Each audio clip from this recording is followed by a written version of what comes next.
today, the outright lies coming from the White House. You decide. Hate to call anybody a liar. You tell me. It's the cap-and-trade energy bill. We want to thank our friend Chris Horner at CEI for pointing this one out to us. Chris, watchdog, thank you very much. This is a document behind me.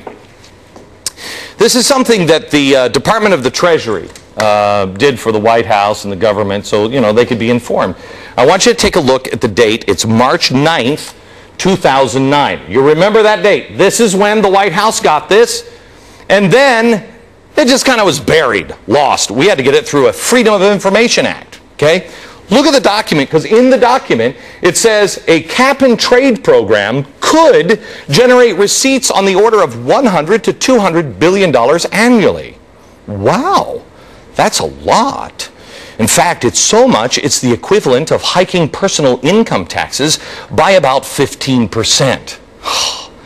Bigger is always better. That's $1,761 a year per household. All of us. Everyone.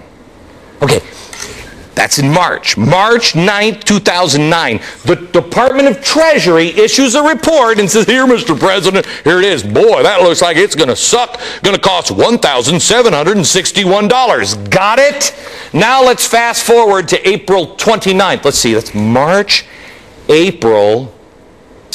I'm not very good with numbers and calendar stuff because that's complicated. There are 12 whole months out of the year, but I think April comes after the report came out. Here's Henry Waxman. You may remember from the Waxman-Markley energy bill. He said this.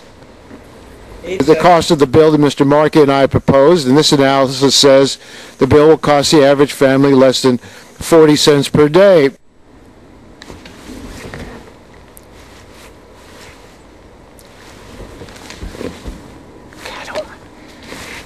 Again, I'm not very good with numbers, but I think 1,761 is more than 40 cents. But I'm not a congressman. If you look at the Treasury estimates, Waxman is only underestimating the cost by 1,200%. Now, let's fast forward a little further. Listen to President Obama. Remember, March 9th, 2009, Department of the Treasury. Here's their confidential analysis. Here, Mr. President, going to cost a lot of money. Let's listen carefully to what President Obama estimated on June 25th. In a decade, the price to the average American will be about the same as a postage stamp per day. Wow. I think he just did it to 1,200%. But he was a little more careful, He did actually say, in a decade from now. Didn't mention that today that stamp would cost $1,761. I'm just saying, he's very accurate because that's the new stamp. I have a question.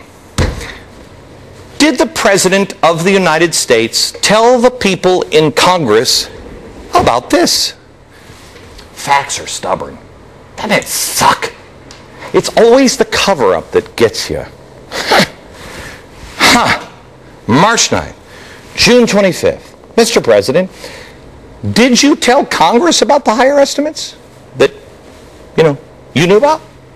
Or did you just kind of keep it secret, hide it away from them and those pesky American people? And now some fresh pickings from the political grapevine. It appears President Obama got it wrong when he talked about a man who supposedly died because his insurance company canceled his coverage. The president told the story during his speech to a joint session of Congress last week. Quote, one man from Illinois lost his coverage in the middle of chemotherapy because his insurer found that he hadn't reported gallstones that he didn't even know about. They delayed his treatment and he died because of it. But the Wall Street Journal reports Otto Raditz did not die because of delays. His insurance policy was reinstated within 3 weeks, and he later received a stem cell transplant. Raditz died this year, nearly 4 years after the initial problems with his insurer. His sister told the House Energy and Commerce Oversight Committee in June that her brother received treatment that, quote, extended his life approximately 3 years. But aides to the president insist he got the story essentially correct because Raddatz did lose his insurance before the transplant. You should want a leader who can tell the truth, even when it's not convenient.